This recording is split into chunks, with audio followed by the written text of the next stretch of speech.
Now, isn't this a beauty? Look at all those blooms.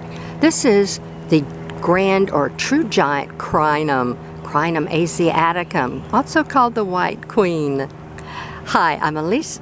I'm in Zone 9B, and I'm glad you stopped by. Let's talk about this plant a little bit. Now, if you're looking for this beautiful grand giant to add to your landscape, let me share just a little bit about the characteristics of this variety. Because on the internet, you're going to find lots of plants that are called giant crinums. And we call them crinum lilies, but they really aren't crinum. They aren't lilies. They're in the Amaryllidaceae family, 130 to 180 varieties, depending upon what source you read. So let's talk about the defining characteristics. First, the size itself. This one is about 8 feet tall. Now, this is a mass planting, so it's huge. I started with one little bitty seed, and I didn't remove the pups. I just let it grow. And now, this is an older, mature plant. But you don't have to do that. You can separate your pups out, plant them out singularly as specimen pieces. Beautiful. All right, next, the big flower, blossom or umbel, and it's got little bees all over it. And look at the size. It can get 9 inches across, up to 15 inches across. And it's made up of dozens and dozens of individual flower heads. They are a white, snow white color with purple filaments. It may take up to a week for all of them to open up. So look for that great big flower head. Next, the leaves. You know, lots of crinums kind of have nice, fluid, drapey leaves. This true grand giant does not. It has very stiff, structurally erect leaves, prominent midvein that helps hold them up. Next, it does not grow on a bulb. This variety and the Crinum Crinum Augustum that I also have and will visit at a later time, excuse me, they do not grow on a bulb. And let me get down here and show you, if I can get in here, these great trunks. Look at the size of that. Now, I am going to do a video because I've got some of the crinums I need to repot. And at that time, I can share with you the difference in the base of this variety and the crinums that grow on bulbs. All right, beautiful flower, smells fantastic. So, if you want this true grand giant, look for the height, the size. Look for the size of the blossom head, the stiff upright leaves, and just remember that it does not grow on a bulb. Crinums, 130 to 180 varieties. They are not lilies. They're in the Amaryllidaceae family. Really, really fantastic in your landscape. They are considered tropical. So you're going to need some warmth, some humidity, and some water. I don't consider these a bog plant. They don't like to sit with their feet in the water all the time. But they will reward you with more blooms the more they are watered. And since they are tropical, try to water from the top. My grandmother always said, water your tropical plants from the top to emulate rain showers. So that's what we try to do. And just look at all these blooms. It's just full of blooms. And in our area, it blooms off and on all year except the dead of winter. Unlike lots of crinums that will just bloom once, maybe twice a year. So it does bloom a long time for you.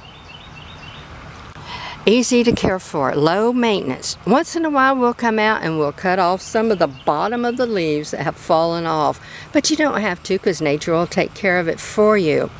Don't throw them away if you do cut them off. Use them as chop and drop. Just drop them underneath the plants. They'll break down, feed the soil. The soil feeds your bush itself. Fairly disease resistant. There are a few diseases. I've never treated this plant with anything. It's so large, I just let nature take its course. Pests. In our area and most of the southern part of the United States, the eastern lobber grasshopper is the worst pest, and they do like anything in the Amaryllidaceae family. And you just have to be really diligent about getting rid of those grasshoppers. And that's about the only pest. Drought resistant once established. Now they get very large and they get very heavy. So make sure you have your location selected when you get your plant. They can be in a container for a little while, but by the time they get several feet tall, they're heavy. They'll do better in the ground. But that's up to you. If you want to try to get a 20 or 30 gallon container to grow your crinums in, hey, go for it. I just think they do better in the ground. They don't like to be moved. So once they get of any size, they get really heavy and they want to stay where they're at. Beautiful blossoms. Let's talk about the blossom cycle just a bit here. It starts off on a very thick stem, and this is called a scape, S-C-A-P-E. It terminates into this arrowhead configuration. That will open up into all these individual blossom heads. Isn't that gorgeous? After this starts dying back, if you don't want, excuse me, if you don't want to save seeds, go ahead and trim your stem off. Just reach back as far as you can comfortably reach back and snip it off. Don't yank it, don't pull it, don't try to rip it out. If you want to save seeds, just leave the blossom head on. As soon as it stops blooming, the little ovum will start swelling up and you'll start getting seeds.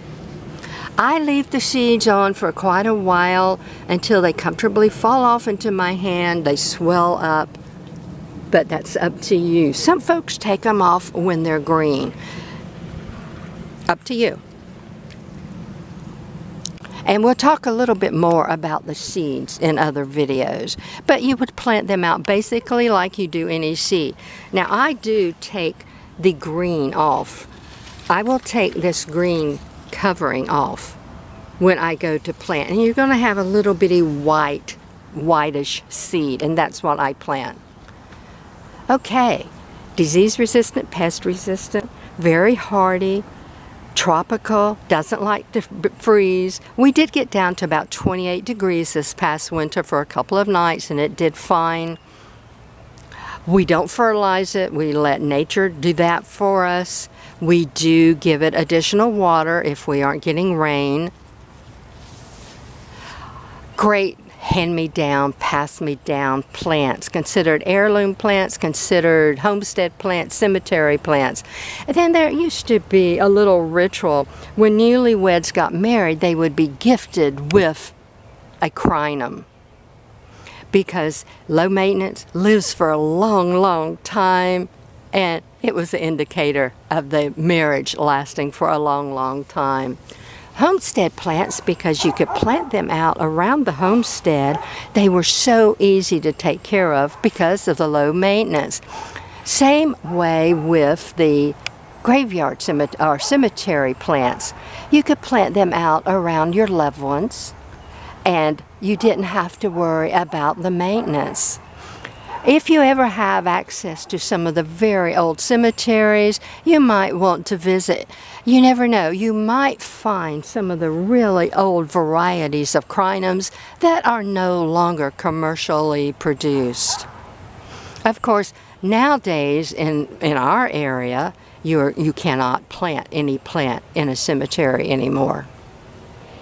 So, really, really great, lives for decades. Easy to grow. I think I've covered everything.